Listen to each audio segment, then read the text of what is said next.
Out of an act of desperation, you, your husband, and your nephew rob a bank. I had dishonored my ancestors by submitting myself and my family back to slavery. My husband was sentenced to 61 years as a first offender. His nephew, who was our co-defendant, was sentenced to 45 years at 20 years old. But because he's more than the worst thing that he has ever done, we will stand this out, ride this out, and we will get him home. We fight to ensure that our people are making better decisions, so this is not even a part of our reality. If 1 in 3 black men are going to prison, which one of it is it going to be in your household? To date, our organization alone have saved over 40,000 years of time behind bars. In this social justice movement, we have noticed communities of color going and really focusing on other people's problems. But our problem ain't fixed. I want you to dive into this loophole that is in the 13th, because some people don't recognize that slavery is real. It's in the Constitution. It's in the Constitution. Yeah. I thought that all people that broke the law deserved whatever time they got. And so when the Clinton crime bill was on the ballot, I came home from college and voted in favor of every one of those measures. Ooh. And then in 1997, I sat in their courtroom and I watched my family directly impacted by each one of those lies. Because of the choices and decisions that you made, you had to walk away from your family. That's right. For 21 years. Mm-hmm. And so as a husband, as a father, what did that do to you while you were sitting in that prison?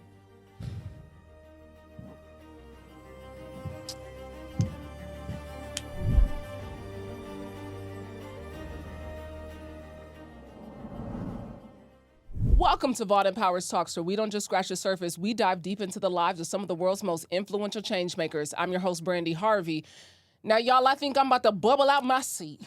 I think I'm just about to take off running today. I am so excited for this conversation. Sibil Fox Richardson is an Oscar-nominated documentarian who captured hearts and minds with her poignant narrative in the celebrated film Time, a groundbreaking work that garnered global acclaim. Fox's latest project, Time 2, Unfinished Business, is the touching next chapter of her saga documenting the fight for the release of her nephew and her co-defendant, Ontario. In 1997, Fox faced a harrowing turn of events when, in desperation, Fox and her husband Rob embarked on a daring bank robbery with their nephew, forever altering the course of their lives. For the next 21 years and 4 days, Fox devoted her life to securing Rob's freedom. Fox believes to be free is to free others. Vaught Empowers Talks welcome wife, mother, human rights advocate, activist, freedom fighter, Sibil Fox Richardson to the show.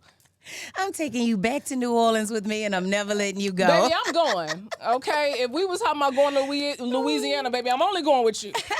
Because you got the keys, okay? I am so excited. I got to tell this, because when Brittany stopped me at the AAU basketball game and says, I got somebody who needs to be on your show.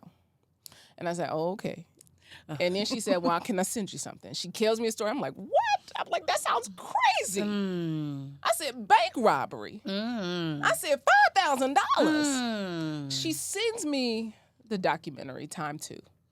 And I was texting book her now. How fast can we get her here? Thank you so much. Yeah. Well, it is an honor to be here, and I'm just excited about the platform that you are building, because, you know, you give space to stories like mine, so that we can tell how we've turned messes like our lives into messages for other people, you know?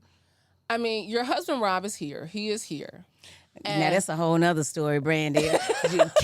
Candace called me and said, yeah, she gonna talk to you. I said, wait a minute, hold up. She gonna separate us? Who does that? So I was in my feelings coming up in here. I was like, I don't know. Well, he could have sat on my lap, girl. The way I saw y'all in the movie, baby, I said, you probably want to sit on the man lap. Yes, indeed. So I just said, let me be open and see what God has for us here. I have not had a conversation to just be in space with another woman as powerful as you. So it's really, I think, when women talk, things happen. So thank you for taking the chance to a moment to talk with me. I mean, you are a force in the world. I mean, 1997. I mean, in a moment of desperation, and you say this in Time 1, because I watched them in reverse, as you said. Yes. I watched them in reverse. I watched Time 2, And then last night, before you came, I said, Brandi, you got to sit down and you got to watch Time One. Because I was sitting in pre-production, I said, incarceration, I said, jail. I said, if you're looking for a deal breaker with Brandi, jail is the deal breaker. And then I go watch Time One. And I said, I see how you ride by somebody for 2 decades, right? 1991, out of an act of desperation, you, your husband, and your nephew rob a bank. 1997, Brandi, and I would probably say when people look at our story and they say, oh my God, you fought for him for 21 years, you stayed by his side. But what they fail to understand, and I'm sure you will understand this, is that it wasn't about my husband. My family is so much bigger than one individual member. Each member makes the family greater, but no one member is more important than any other. And so my husband was in prison, so that means our family was an incarcerated family, and this is what we are dealing with as a family. But because he's important to us, because he's more than the worst thing that he has ever done, we will stand this out, ride this out, and we will get him home, no matter if the state has sanctioned him to die in prison. That's not my truth. And so I just think that I'm hopeful most that our story will reflect to other people. First and foremost, family is everything. We went into that bank thinking that we were going to get some financial solvency to help save our family's failing business. And immediately after making that atrocious decision, we realized that everything we needed, Brandi, we had already. You already had it. We already had it. And we walked away from it. First and foremost, we had the freedom that our ancestors blessed us with. When we were born here in America, we weren't given that. Our ancestors fought, died, bled for us to have freedom, and with our own hands. We subjected ourselves back into slavery according to the 13th Amendment. How dare we disgrace the honor of their legacy in such a manner? I mean, Fox, you said in Time One, because I want to give our audience some context before we even move into Time Two. In Time One, you said you knew when you pulled up the car, they got out the car, you said, I knew our lives would never be the same, that they were changed forever. You knew in that moment, you had the feeling that we just made a bad choice.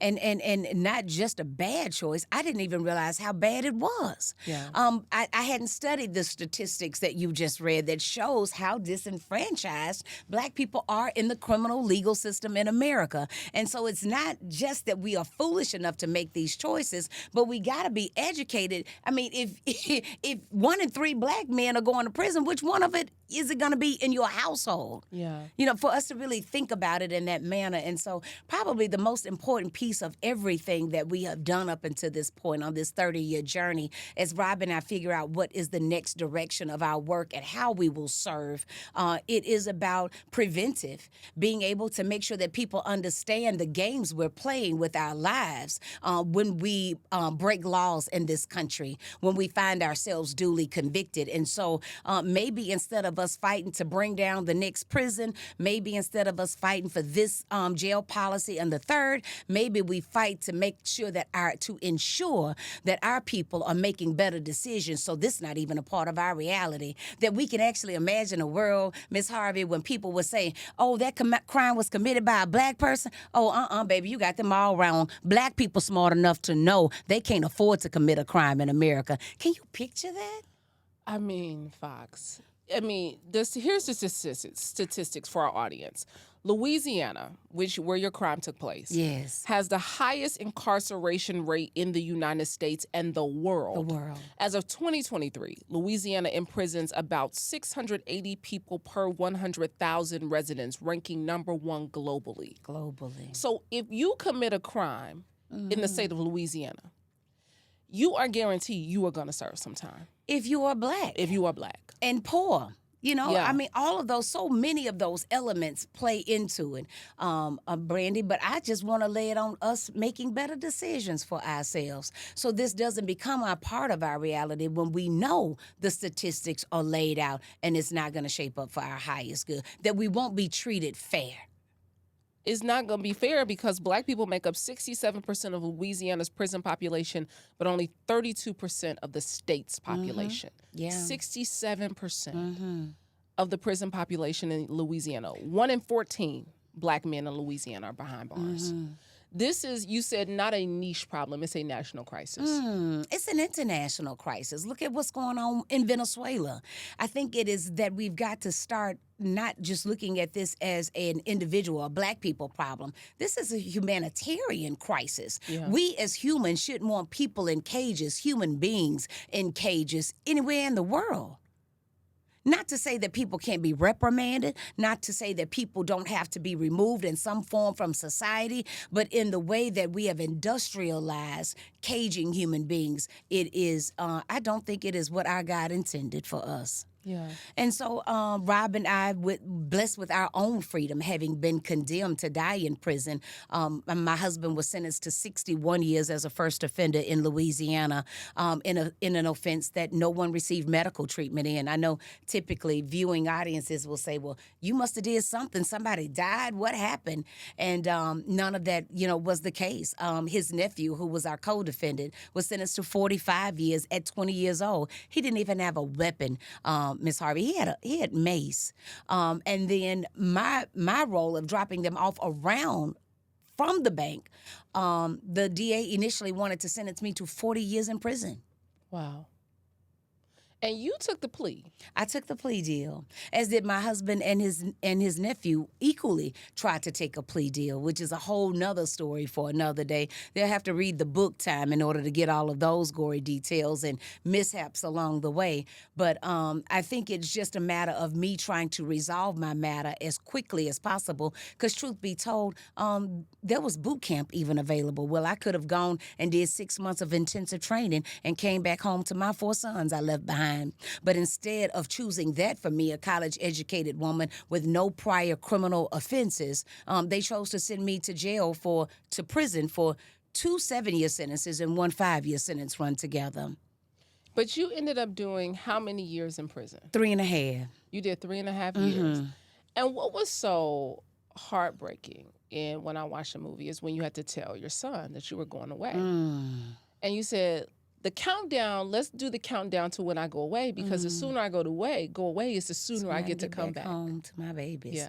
Girl, that is, probably, just the spirit that I embodied from recognizing how I had dishonored my ancestors by submitting myself and my family back to slavery. The next most painful piece was leaving my children behind. I love my children, and I love being a mother, and I'm so grateful that God chose me to bring their lives forward. I consider it a tremendous honor to raise them and be their mother, and take my responsibility deeply. And so to have realized all of what this one choice had done and disrupted their lives, removing me from them, it wasn't many nights that I didn't go to bed crying in my bunk under my covers because I missed my babies, and I had to entrust their care.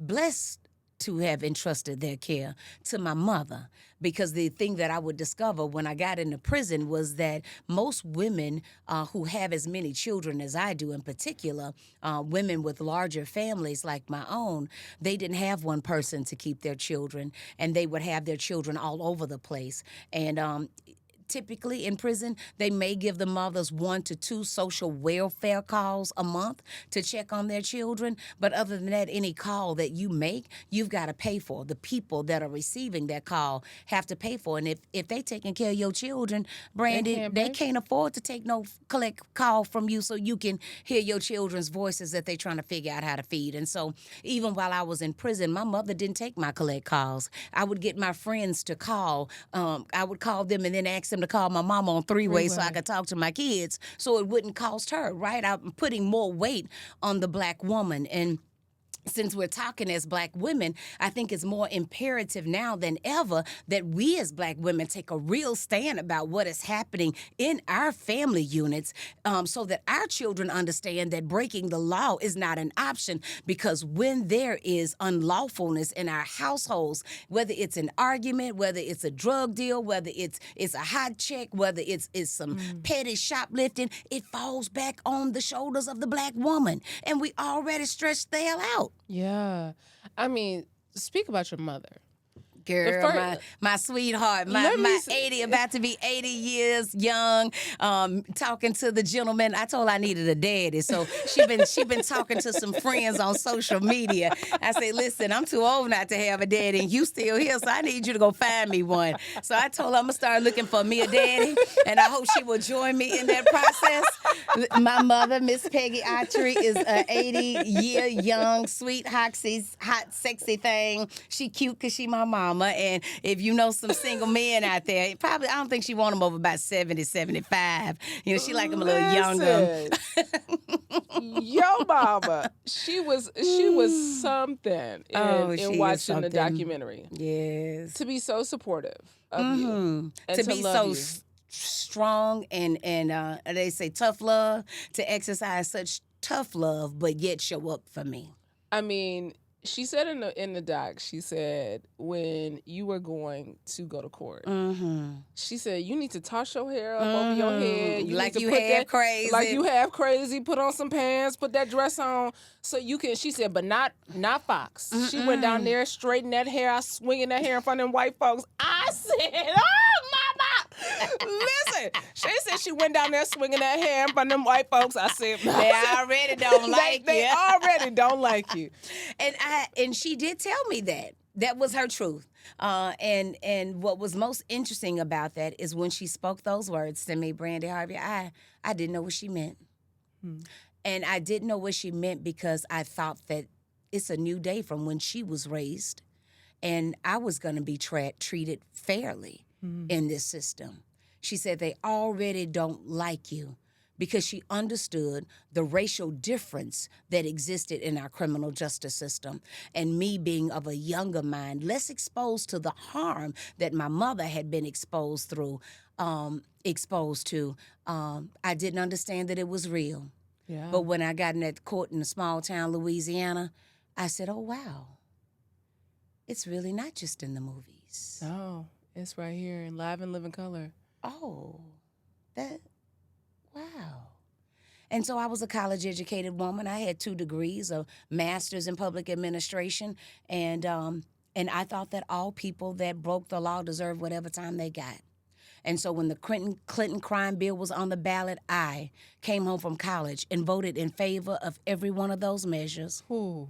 And then in 1997, I sat in their courtroom, and I watched my family directly impacted by each one of those lies. Fox, what I need you to convey to this audience is, because sometimes we think because we achieve, because we got 2 degrees, because we done moved into a good neighborhood, we drive the right car, we got the right pedigree, that somehow it separates us from what can happen to us on the other side of a choice and a decision. I would probably say that the greatest example that I can offer, Brandi, is Time 1 and Time 2. It is a 30-year body of work that speaks to one family's poor decision-making and then their fight to overcome and be resilient through those decisions in America. I think that people actually get to walk the journey and, like you, have their judgments, but through pure documentation, no acting, no pretend, no playtime, they get to see a 30-year journey of what it looks like when a family steps outside of the confines of the rules, and then how they're treated in America, and why it's so important for us to really put freedom at the forefront of this conversation. Yeah. That is why we are even launching this campaign, Time to Watch campaign for freedom on Juneteenth. Juneteenth. Yes. 1 million people watching. Is that crazy? It's not crazy. You know what I said? People may think I'm asinine to think that I can galvanize, just a little bit of me, that I can galvanize 1 million people to watch freedom unfold at the same time, on the same day, bear witness to the same truth. They may think that's crazy. But what was really crazy was thinking that I could take on the state of Louisiana with a multi-million-dollar budget for the right to have my family back. I mean, talk about take on. Because we got a lot of y'all out here say y'all ride or die. Y'all ain't ride or die like Fox now. I'm here to tell you. I'm a ride to live. I'm a ride to live. Ride to live. Folks don't call them people, Miss. Good afternoon, Miss Manny. How you doing today? Yes, I'm calling in regards to my husband. My families matter. My families matter. Baby, every day. Oh, you don't have anything today? Oh, you didn't type up you didn't type up the judgment. Okay, I'll call back. Y'all don't have the level of persistence and consistency to do what this woman did to free her husband. And then, I mean, your nephew. I mean, can we just... Because this is not just you all, right? I mean, and this speaks to what the impact is when we talk about incarceration on families. Your husband is locked up. Co-defendant was your nephew, who was 19 years old, correct? When he went to prison. He was also a part of that. So that meant the other layers of the family affected. It is one of the common things. People commit crimes with the people that they know. So if it's not a family member, it's going to be some form of a loved one. People commit crimes more often on people that they know. And so that's just a societal thing. It's not a black thing. It's not, a white thing. It's just you interact with the people that are closest to you. And so we had a duty and an obligation when I was able to bring Rob home through clemency, which is just an amazing tale and miracle within itself. Brandi, if you are a reading woman, I know it doesn't necessarily go all the way into it in the documentary, but our book, Time, which is available wherever books are sold, it's also on audio as well, but it walks folks through how we actually got clemency for Rob, and that clemency actually came through our youngest son, Freedom, who was 17 years old when God anointed him to speak to the king on behalf of our family. And so I know that when one goes in pursuit of their dreams, our dream was freedom. Now our dream is freedom for our people, that God will prevail in those matters. Rob had been working a legal issue since like 2005. We're trying to figure out how in the world are we going to get out of this system. We're almost a decade in, and we were no closer to figuring out an end date than we were when we first went in, or than we were when we were first facing 297 years. And so not giving up on following through with that law because he knew it would impact many. When we finally got the policy change that we were seeking, once he came home from prison, Brandi, not only did it help people closest to us, it gave an opportunity for freedom to over 3,000 families in Louisiana who were serving sentences of 30 years or more and thought they were going to die in prison because they had no other outlets to return home. And so, like I said, sometimes you think you have a problem and it's just for you. But when I watch how God is using my family, my husband and I, my mother, who serves as a demonstration, as so many grandmothers are having to take in their loved ones in the absence of their children, and then my children who have to suffer being the child of two, not one, but two incarcerated parents, and being able to persevere to go on and be 6 successful human beings in spite of, not because of. I think I say in Time 1, success is the best revenge. Let me say this. When Remington got his white coat, baby, I was sitting on my couch.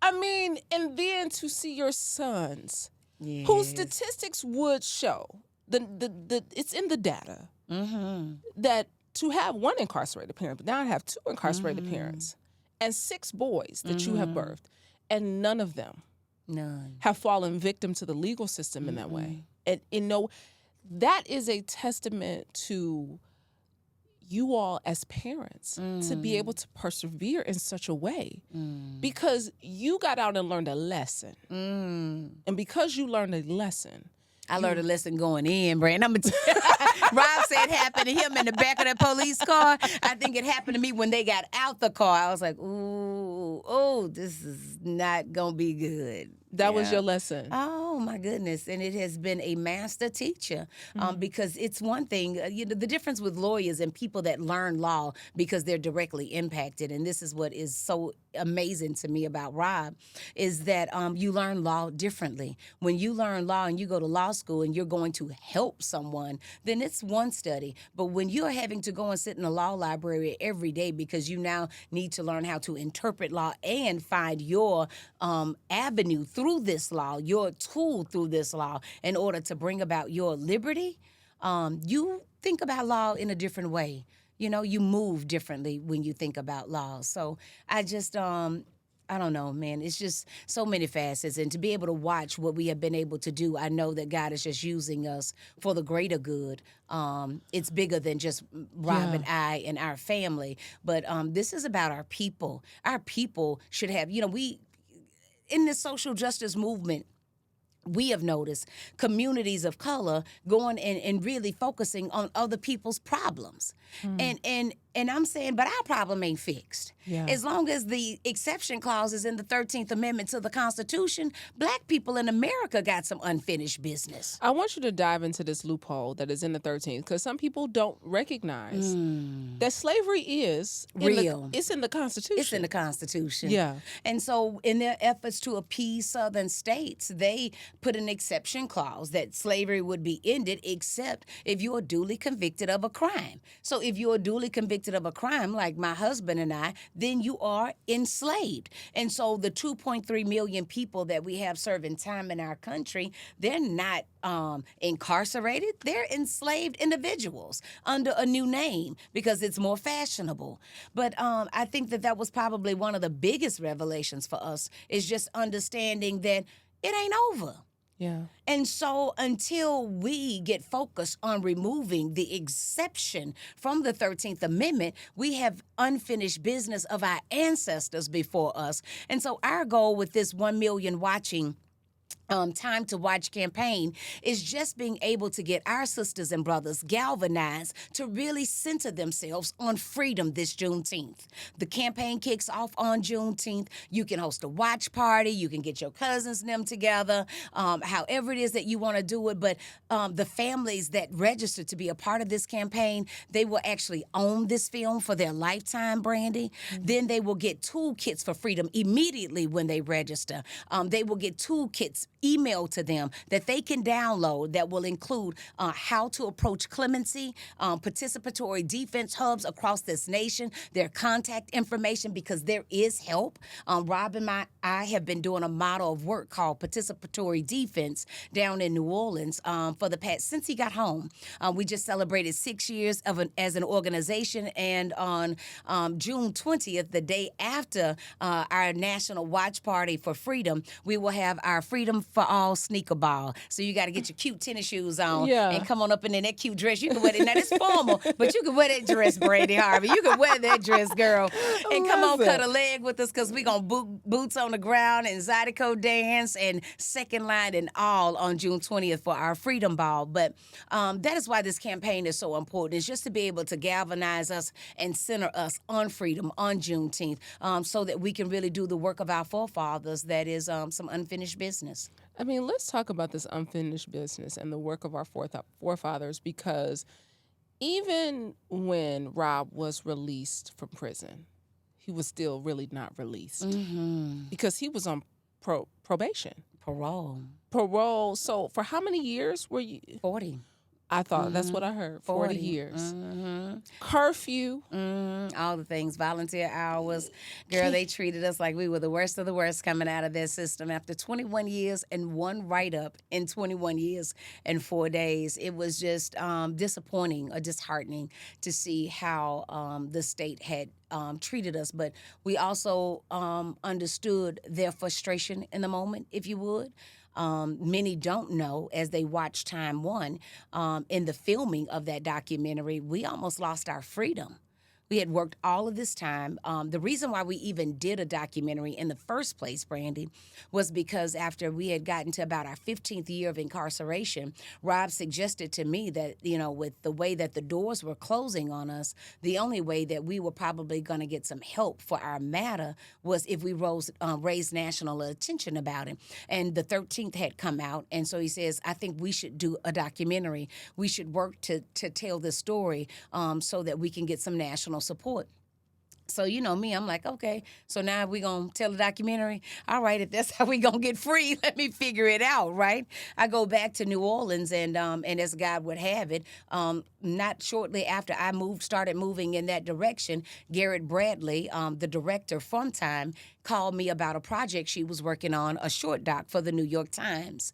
And so she asked, could she interview me? She had been referred to me by some other leaders in the social justice movement.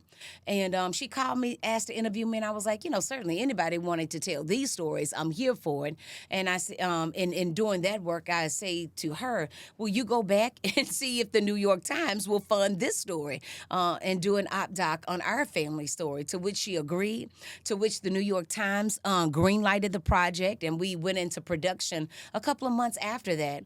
And as God would have it, when we actually, instead of the documentary helping Rob come home and us being able to use it as a tool for freedom, instead we were able to achieve freedom on our own, and his liberation became the closing scene of the film. But what was my point in telling you that? Oh, about the documentary. Mm-hmm. And so... And how you almost lost your freedom. Yes. Because and of this. So in the midst of them filming, Rob had his pardon board hearing.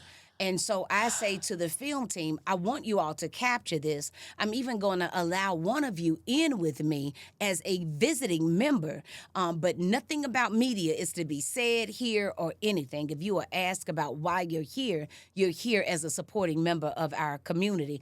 But while we were inside preparing for his hearing, the cameraman pulls out his camera from the film team and starts recording anyway. Sets up right in front, wasn't even hiding. He set up right in front of broad daylight. And the security officers go over to him. He tells them that he is with the producer who is inside the hearing with us from the New York Times in South Louisiana, Lord have mercy, doing someone's pardon hearing to decide if they are worthy of mercy. Oh, my God. And so people see your story and they say, what is that little saying they say about, my glory, but you don't know my pain? Yeah, my story. That they were so angry to discover that the New York Times film team was there filming our family story, that instead of commuting Rob's sentence, as we had requested from the board, they just elevated his parole and allowed him to be released on parole. So this is why he ended up getting 40 years. So that's why he is home on 40 years of parole instead of being totally free. It's like he went from slavery to sharecropping. Yeah, because still a curfew. Mm-hmm. Still, he can't go out of the country. Without permission. Yeah. All of his living is just by permission. Again, they can it's still like come slavery. and search your house. Everything by permission. You're not free. And so it is interesting. I keep saying that we have, for a family whose offense was, in the grander scheme of things, so minuscule that 30 years later, we are still under the boughs of incarceration. You can make me bow my head, but you can't make me stop my voice. Yeah. I mean, let's talk about Ontario, because your nephew, who was your co-defendant and was sentenced to 45 years, there was a moment in time, too, when there was a similar situation where the judge, when it came to the hearing, the judge was like, oh, you trying to make this a circus, trying to make me look stupid kind of vibes. I remember that in the documentary with the judge. So has there been this moment where you felt like you had to silence your voice a little bit? Oh. Did you feel like, I'm going to have to be quiet? You don't hear the pain in my voice when I'm calling the courts? Yeah. The humility, the anger that I'm smothering in my voice as I call and muster up the courage to be courteous. When I know that this very system that I'm calling is the very reason why my family is unjustly being harmed. Yes. And to endure the malice of no one caring. You know, on our 20-year journey as we were working toward freedom, everybody listened to me, Brandi Harvey. You hear me? They were, oh, the poor girl, she's still running up and down the road to Angola. She's still doing it, bless her heart. But from politicians to lawyers to DAs, no one that I spoke with would give me the answers in order to undo the harm that had been done to my family. So now in this moment, when we gather 1 million people on Juneteenth, and we bear witness to the freedom in this film, Time to Unfinished Business. And we will also deliver into the hands of 1 million people that register the freedom toolkit that they need in order to even begin to pursue liberation in their lives for their families. And I'm saying everyone, because 1 out of 3 of us got a loved one that's locked up. Yeah. And I say every one of us that's Black in America got a loved one that's dealing with the system. Nobody is exempt. No. And not just Black people. This is an American story when our current president has 35, 34, 47, 69 felonies. You know, when the outgoing president's son is a convicted felon. You know, it's reaching the highest levels. And so what we're hopeful to do is take what it has taken us 30 years to understand, box it up, and give it to our people. Yeah. And that's what we're doing this Juneteenth with 1 million watching our campaign for freedom on June 19th this year. And that's a real way to celebrate freedom. It's a real way to celebrate freedom. Mm-hmm. I mean, you see empower your people to get free. I mean, and I think that initially when you go into watching this, you don't understand that that's really what the message is. Is to empower us to get free. Yes. Because it's not just about, oh, we're going to get free from prison. No. It is freeing us of the mindset that it will even make you the choices to go to prison. It's freeing you of the... make me shout over here. Say that one again. Say that one again. Say that one again. It's freeing you of the mindset. Yes. For you to even make the choices that would take you down that road to get to prison. I mean, because when I look at the aerial view of Angola, which your husband was in Angola, which when you hear of prisons. 18,000 sprawling acres covered by the Mississippi River on 3 sides. There is no escaping. Them people that just broke out that jail a couple weeks ago, baby, through that wall, baby, this ain't happening down in Angola. No. Yeah. There is nowhere to escape to. When they do the aerial view in the documentary, you are like, oh my God. There, hell on earth. And the nerve of them to have a museum as if this is, something to have relics about. Will is from New Orleans. The photographer here, Will, he's from New Orleans. He said, "Oh, we went on a field trip." I said, "Y'all went on a field trip to the prison?" He said, "Yeah, we went on." I said, "To Angola, where they got that museum that I saw in that document." He said, "Yeah, we went there on a field trip in middle school." They ingrain us early, don't they? It is either positioning you to say, A, I don't make that choice to get there because hell no. Or B, is let me show you where you going to be. And depending on who taking me, I don't know which one of them answers might be. I mean, I really want you to because your nephew, Ontario, who lost so much of his youth, I mean, all of his youth, captured, gone, stolen. I mean, at 19 years old, to go to prison for 25 years. He was in prison for 25 years, correct? When you think of that, I want you to talk about how the children are affected. Because when I look at your children, I mean, yes, beating every odd and statistic. You got doctors, lawyers that are coming through. Oh, girl, but we still got our dysfunction. I'm going to tell you the truth because I'm on the Brandi Harvey show. I'm just going to spill my beans since you bring it up. My husband has been home 7 years. And because all of what we had dreamed of, this September will make 7 years, and everything that we had dreamed of, about everything we had lived for. I mean, when you're an incarcerated family, you're like, ooh, when my husband come home, when your daddy get here, when my daddy get here, just all the thing. Wait, ooh, our first Christmas together, just all the hopes and dreams. But by the time, the truth be told, by the time Rob got home, his wife was in menopause. Yeah. His children had beards and lives of their own.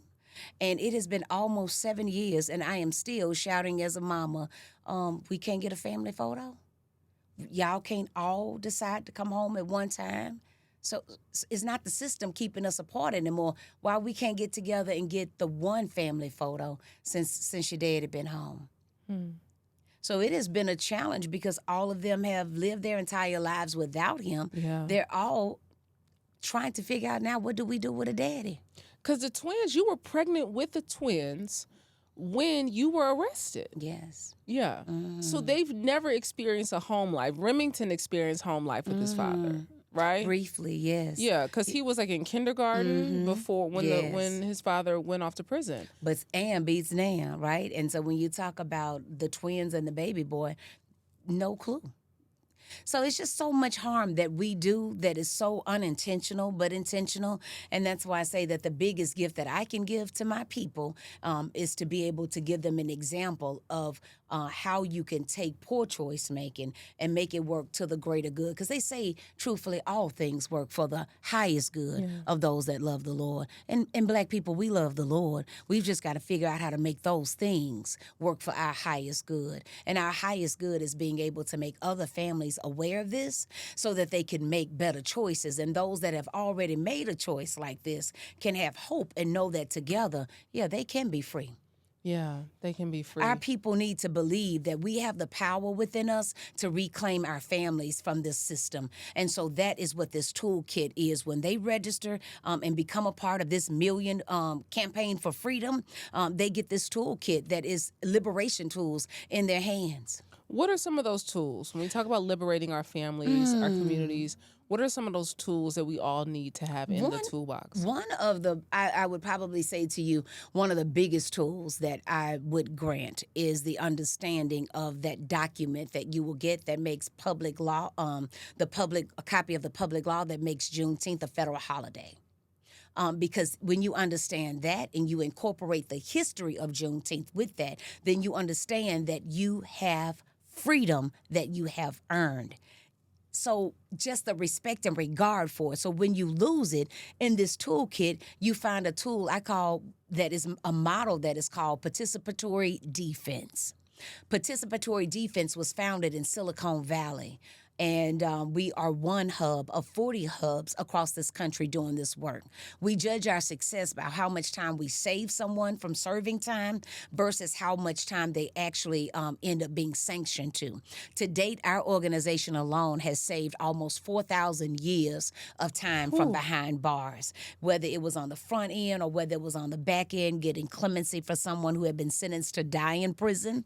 And collectively, our hubs have saved over 40,000 years of time behind bars. And so Wait a minute, hold on. 40,000 years. Mm-hmm. And this is in the last 7 years? Oh, no, this is in the last 5 years. Okay. So Yes. for perspective, do you have a number of people that is, or? Well, it just varies because they are giving out so much time. Yeah. Brandi, I mean, they give out time to our people like it's a joke. We've had since, I talk about it in the film Time, which is in my own thoughts. These were cases that I raised in this film that were cases that mattered to me, but I didn't have in my wheelhouse an opportunity to address them. And so this was my get back, raising them in this national platform of this film that's going to be watched by 1 million people that are interested in freedom on Juneteenth. But stories of how a judge gave a man 50 years for stealing a candy bar and then joked at him that if he had stole a king-size candy bar, then he would have given him life. Wow. Those are the types of comments. A young man that was a former veteran, Faith Winslow, in Louisiana, they sentenced him to 12 years for a joint. So when you think about those, they sentenced Faith to life for a joint because it was his third offense. Wow. And so of marijuana, now not a kilo, not a truckload, not a ton, a joint. And so those are the matters that I was able to use art as activism and raise these in this platform. So when I saw the reception of Time, when God had given me the clarity of mind as to how I could walk away with not only my life rights after having Hollywood tell my story, but also walk away with the rights to this Oscar-nominated asset, then I would be doing a disservice to my community if I didn't use them. So people ask, well, time two. Why did there need to be a time two? Time one was so amazing. What made you think you were qualified to direct a time two? I knew that it was necessary for me to do time two. So I don't worry about how to get it done. I just know that if I'm called to do it, I'm going to figure it out. Isn't that what we always do? I mean, talk about figuring out. I know we got time on this clock. Now, Rob was not planning on getting on in this chair today. Uh-oh. But I almost feel like I do need to bring your husband in on this conversation. Let me tell you something. You missing the treat if you don't talk to their brother.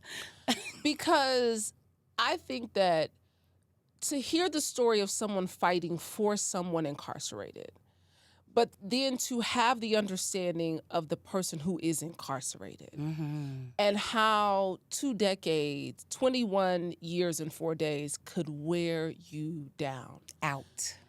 But it was a constant reminder, I won't quit. I won't quit. I won't quit. I can't quit. I won't quit. I got a question for you, Brandi. Yeah. How does a man maintain his faith and his family when he has an undetermined amount of time to serve in prison? Yeah. I mean, even when I see you all, like in the documentary, watching the phone calls from prison, and the youngest baby was going to get ready for bed, and you're like, you trying to talk to him, you the wife, and you're trying to talk to him as the wife, and this is my man, but then he's like listening, because like, I'm on in on daddy too. And you only get 15 minutes, baby, for almost $5. Yeah. Per call. And there's got to be a wearing, because I know that there had to have been an adjustment. You said earlier that you were going through menopause when your husband gets out, but not just that, but now it's an adjustment into the world, because the world was very different 21 years, but when he went in. The 99s and the 2000s, juvenile had just dropped to 400 degrees. Well, listen, we're going to give you 2 for 1, because I'm telling you, your audience will be blessed to hear from that man of faith. I mean, it just takes a special kind of brother to be able to, to walk. When we visited in prison, Brandi Harvey, our fellow community members, they would call us Barack and Michelle of the prison. Now, I know. Wow. Barack and Michelle probably don't want to know that somebody locking them into the prison. But it was awfully a real lofty compliment for them to think of our family, so that even in the midst of hell, that we stand out as a demonstration of what is possible for our families. What is possible. And so that was, humbling, I told you, Fox, my deal breaker, I don't know. Girl. I don't know. 21. Let me tell you 21, something. I wouldn't wish it on, do something. I wouldn't wish it on my worst enemy. Listen. I look at other women who have taken on relationships and they were not with their partners before they went into prison, that these are relationships that they are building post-conviction. And I marvel at those women, because I just wouldn't wish this experience on my worst enemy. Brandi, it is it is meant to break you. And so I would just pray that women would be able to find a love for themselves that didn't hurt this bad. Ooh, to find a love for themselves that didn't hurt this bad. I want everybody to have love. And I think that our brothers behind bars, they deserve love. I just want them the sisters that love them, to have an opportunity at a love that don't have to hurt so bad. Rob, you coming to sit in the seat? It is a pleasure to be here. Mr. Richardson. Yes, ma'am. How are you? I am absolutely well. I mean, you kind of the man of the hour. You why we here. You the reason there was a time. I know, right? Thank God for that woman there, right? Yeah. Yes, indeed. Man, I can thank you enough for your mama and your daddy for having you. And thank you most importantly for having us on your show. Yeah. What an ordeal. Mm-hmm. 21 years, 4 days in prison. It's a lot of time to think through some stuff. Mm-hmm. A lot of time to sit with yourself. Yes, indeed. I appreciate you for giving me them 4 days. People be acting like they don't exist. if you spend any day Them in prison, probably the hardest. right? Them 4 days was probably yes, the hardest. Indeed. Yes, indeed. Yes, indeed. But yeah, you're talking about quite the journey, and I wouldn't wish incarceration upon my worst enemy. It is truly a deplorable, a dishonoring space to be in. When just every element of your life you're asking for permission for, and it's just like I said, just something I wouldn't wish on my worst enemy. Yeah. When you got sentenced and you knew you had to do this time, what was the one thing that went through your mind? What were you saying to yourself? Because I know you said over and over, I won't quit. But I know there had to have been some moment of agony that you experienced when you got sentenced. Before agony, Brandi, was what would you say? Dismay. Mm-hmm. And I say dismay because when he handed out the sentences, I could have swore to God he was talking to somebody else. I said he got the paperwork messed up. Mind you, armed robbery at the time of my offense carried a minimum of 5 years, carried a maximum of 99 years. And to know that I had already been recommended for boot camp as a response to the sanctions for my charge, to know that the judge had sidestepped all of that and issued out a 60-year sentence to me, a 45-year sentence, respectively, to my nephew, I thought for certain that he was reading from the wrong page. And it took my uncle to stand up in the background of the courtroom, and boy, he cursed from here to there. And he said, they ain't killed nobody. And those were kind of the words that, kind of stayed with me because, one, I'm thinking like, okay, they're about to kick my uncle out the courtroom. Yeah. I don't have a whole lot of supporters in the courtroom at this moment. But in that moment, like you said, I was dismayed at first. And then after which I realized that this has got to be something more. I knew in that moment that this was some kind of calling that had been placed upon me. It was just a feeling. Really? Mm-hmm. And, I've had, been into church, prior to, had read the story of Joseph, had read the story of many of the characters throughout the Bible. And I realized that, crazy enough, that many of the grandest of the stories that exist in the Bible, they are stories of incarceration. From the beginning all the way up to the murders of Saul turned Paul, and his transformation. So in that moment, like I said, it just felt like to me that it was just one of those moments that God had placed me in a space to learn a greater lesson with hopes that I would be able to teach a greater lesson to the larger public. And so just in that moment, I realized that, okay, it was like one of them Jesus Christ moments when he was sitting on the cross. And I know when Jesus was up there, I kind of think I know how he felt when he was talking about passing that bitter cup to somebody else. Yeah. This whole moment had been about Jesus. And now at this moment that, he's facing sanctions, it was in that moment that he was really wanting to forego the sanctions that they were trying to issue. But there was a coming to self kind of moment that I believe that Jesus had. And it was at the moment when he spoke the words, when he says, but if it's your will, then let thy will be done. Yeah. So in that moment, I knew that this was bigger than the judge. I knew it was bigger than the DA. I knew it was even bigger than the choices and the decisions that I had made to put myself in that situation to begin with. It was just up in that moment that I was going to have to figure out what the actual purpose for my incarceration was going to be. And so therein began my journey. Wow. What was the purpose? When you look at that 21 years, what was the purpose? What was the biggest lesson? To free others. I started an argument probably about 2005 that stemmed from another young man that I met while I was incarcerated. He asked me to read his rap sheet one day. And in reading the rap sheet, he asked me could I interpret it for him so that he could maybe figure out like when he would be eligible for parole release. And after reading it, I realized that he had an upcoming date. And then after maybe about a week or two, he got another rap sheet. The second rap sheet that he got was no reflection of his parole release date. And he was like, well, why do you think they took my parole date? And I said, I don't know, maybe we should file a grievance on it. And so I filed a grievance for him. It went through the process. After it got so far through the process, they denied it at the warden's level, and then ultimately was denied at the Secretary of the Department of Corrections level. And at that point, he was like, "Well, man, what do we do from right here?" I said, "Well, if you allow me to," I said, "I would love to really take this into a civil court matter because I think that their interpretation of the law is wrong." And he says, "Well, what makes you think that it's wrong?" I said, "Well, I've been wrestling with this issue here for quite some time right now, and I got a pretty good, a pretty good understanding of the English language. And just based on what I'm reading, it tends to suggest to me that what they're saying about your sanction is different than my interpretation of it." At any rate, his mom came to visit from Florida. I had been walking all over the prison trying to get other people to realize that we were entitled to something that we were being denied.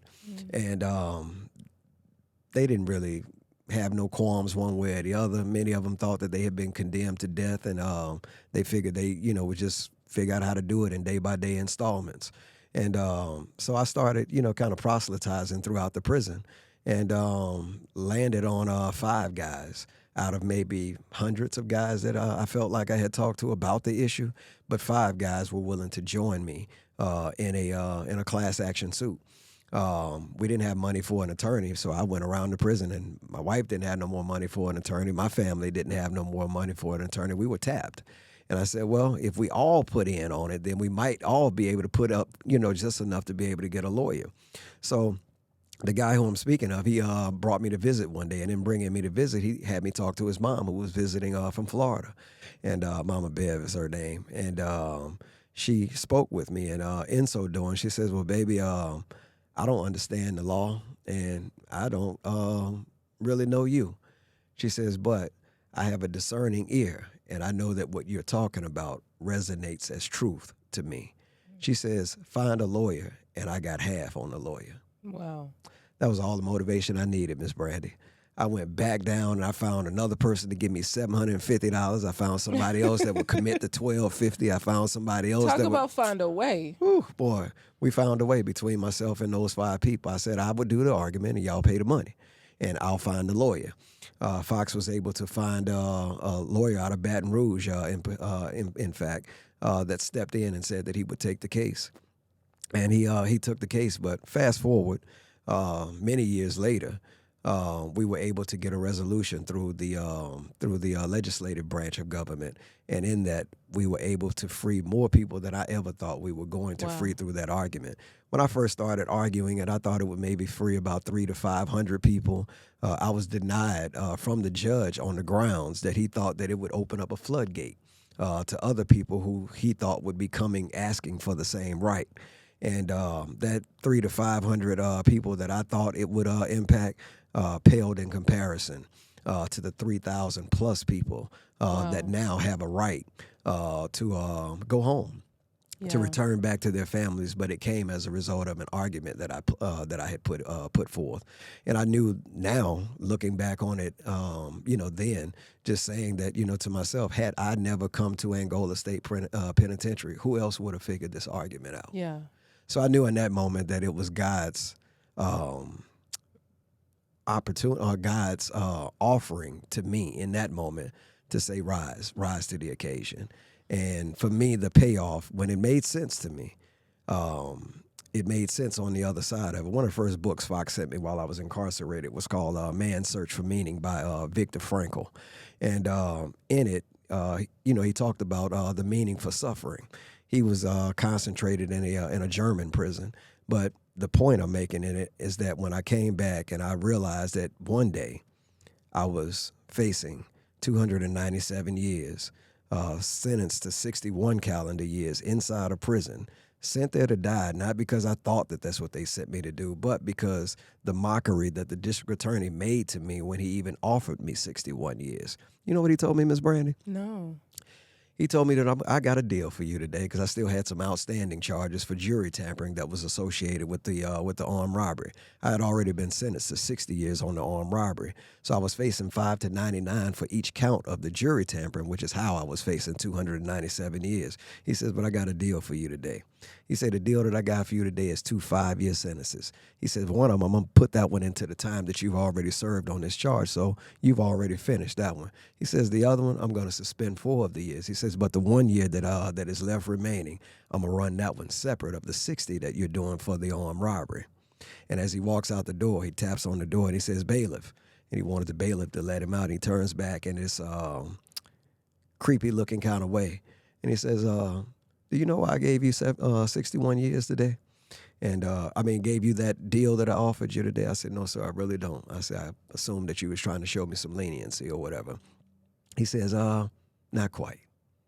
He said, the reason that I gave you the 61 years is because the last time that someone committed jury tampering in my town was in 1938.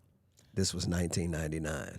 61 years to date. He says, while you're doing your time in Angola, ponder on that. Oh, my God. Talk to me. Oh, my God. Mm-hmm.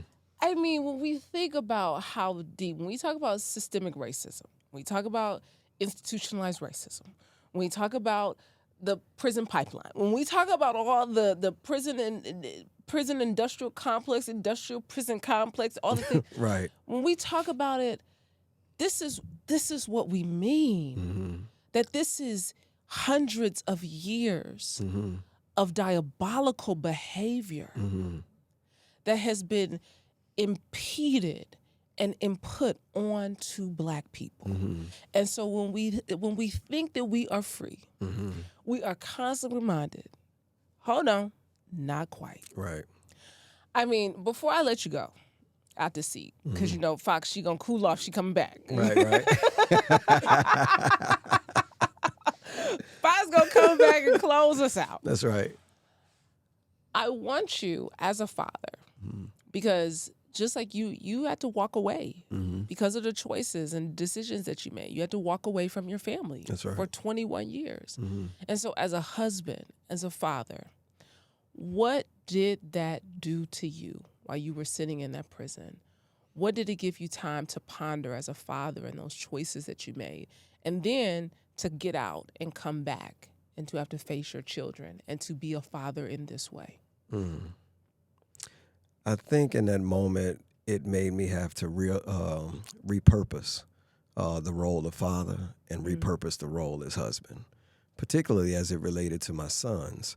I realized after reading a men's health magazine, it was for Father's Day edition, and in this particular edition of the Men's Health, it was talking about the amount of hours that the average father spends engaged with their children on a monthly basis. And I was really amazed to see that fathers who are at liberty spend on average about 8 hours a month engaged with their children out of a 30-day month cycle. Wow. And with that being said, I started doing the math in my own head and said, well, I get 2 visits a month. You know, if we get here early enough and leave late enough, I got twice the amount of time that the average father has to spend with his particular child. And I say, so if I be intentional about how I spend that time during my visitation, then I could be equally as impactful as the fathers that are on the street. Wow.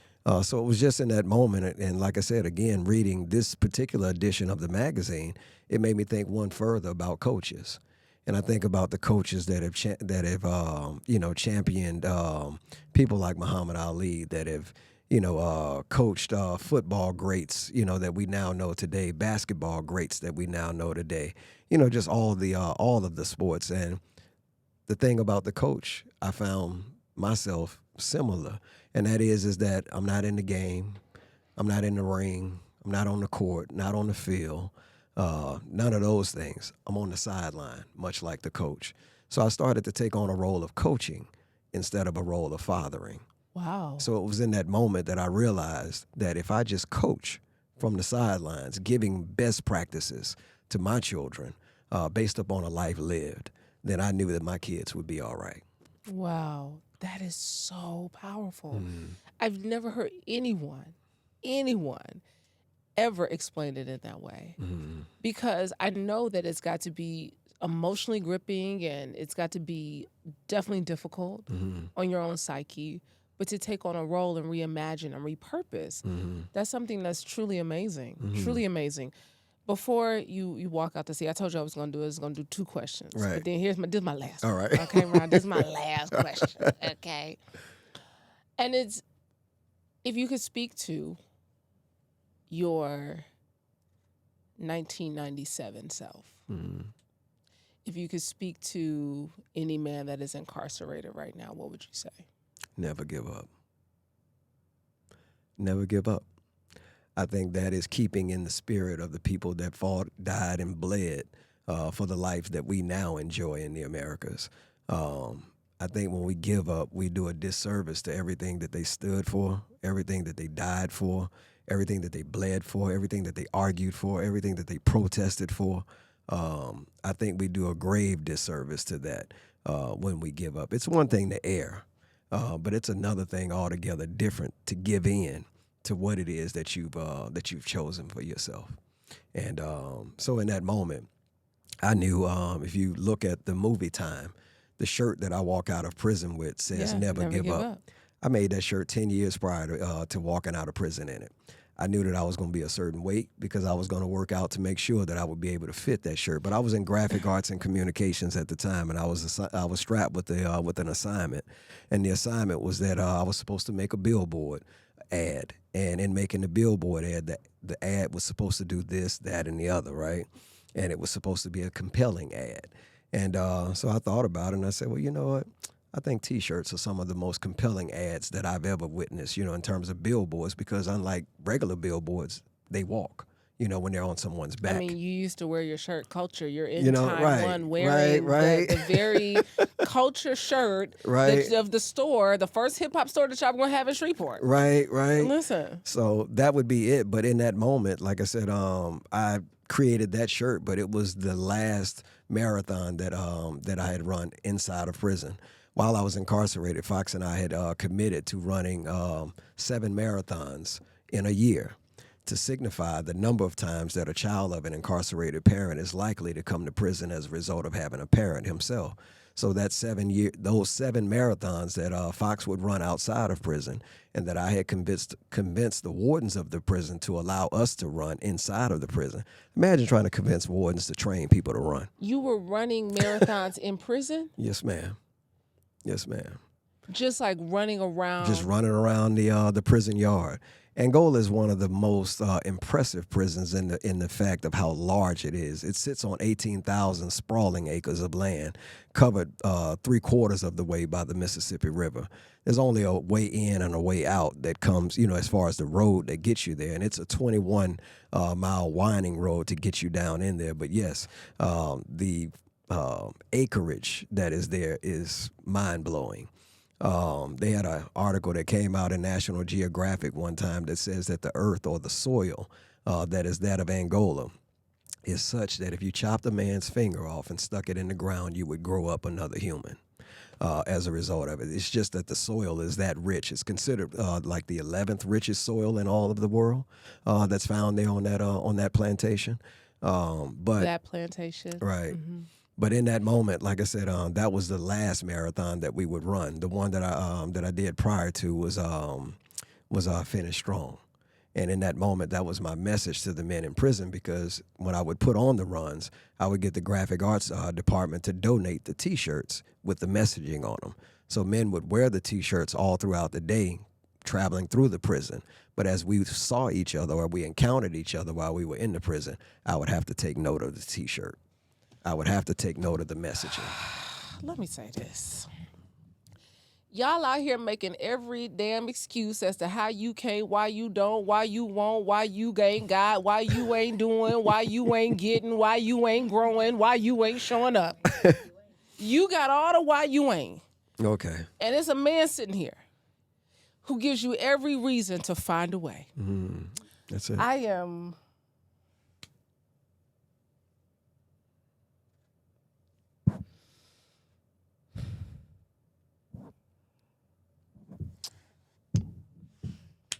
Amen.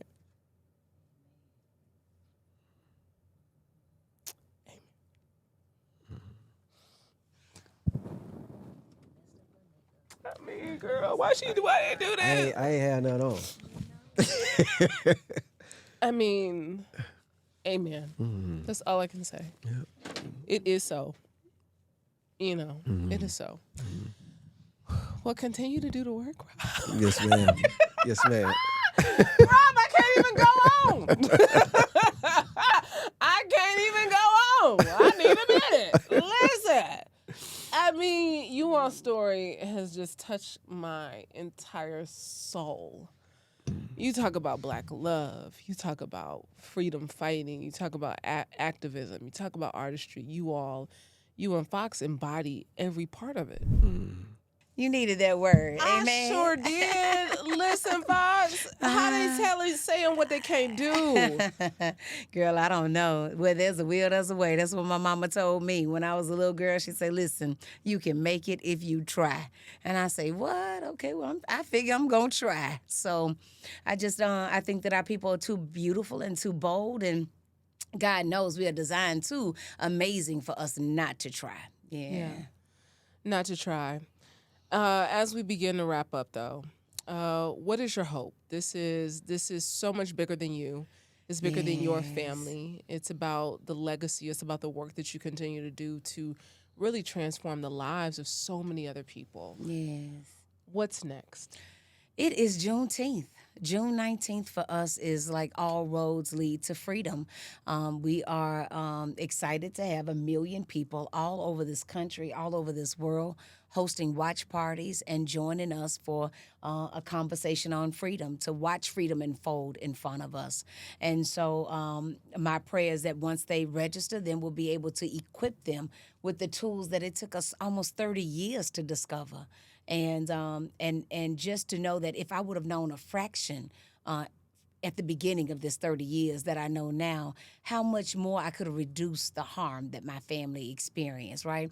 I wouldn't have had my mama saying, they already don't like you, don't go down there like that. I would have understood her words when she was trying to tell it to me. So I'm just prayerful that people will join us on this campaign for freedom in this interesting times that we are living in. We need to tune in to freedom even more now than ever before.